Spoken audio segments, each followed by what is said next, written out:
ইদানিং কেন যেন খুব ঘুরতে ভালো লাগে, শপিং করতে ইচ্ছা করে। তো আসসালামু আলাইকুম এভরিওয়ান, সবাই কেমন আছেন? এই তো সকালে নাস্তা করে নিচ্ছিলাম, আর এদিকে 11টা বাজে এমন ঝড় উঠেছে, মনে হচ্ছে সন্ধ্যা 7টা বেজে গেছে। আকাশের অবস্থা কি! তো দুপুরবেলা আবার ভুনা খিচুড়ি খেয়েছিলাম। এই খিচুড়িটা ইদানিং খাওয়া হচ্ছে অনেক, এত মজা এই খিচুড়িটা। আর বিকালবেলা আমরা সন্ধ্যার দিকে বের হয়ে, এই শপিং মলটা যেহেতু নতুন হয়েছে সেহেতু ওইরকমভাবে কোনো দোকানই খোলা হয় না, জাস্ট সেকেন্ড ফ্লোর মনে হয় খোলা ছিল, আর তাও সব ছেলেদেরই কালেকশন ছিল, মেয়েদের ওইরকম কিছুই ছিল না। তো এদিকে এই দোকানটা থেকে 2টা টি শার্ট নেওয়া হয়েছে, টি শার্টের কোয়ালিটিও খুব ভালোই ছিল।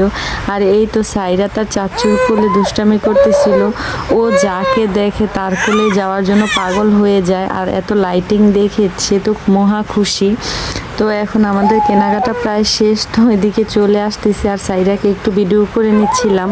এটা হচ্ছে বাইরের সাইড, আমরা বাইরে, আমি আমার দেবরকে বলছিলাম একটু ভিডিও করে দেওয়া, আসলে যেদিকেই যাই সেদিকেই একটু একটু করে ভিডিও করে নিয়ে আসি। আর বাসায় এসে মিষ্টি খেয়েছিলাম। এদিকে পরদিন সকাল ভোর কয়টা বাজে, তখন 6:30টার দিকে মেবি আমরা রেডি হয়ে বের হয়ে গেছি বাসা থেকে, আমার শ্বশুরবাড়িতে যাব দেখে। আর এদিকে সাইডাকে আমি কোলে নিয়ে ভিডিও করতেছিলাম। আর এই তো অর্ধেক রাস্তার মধ্যে, এই রাস্তাটা এত সুন্দর ছিল, খুব সুন্দর ছিল এই রাস্তাটা। মাঝখানে আবার একটু ক্লিপ নিয়ে নিলাম সাইডের বাবার সাথে, একটু রিল বানাবো বলে।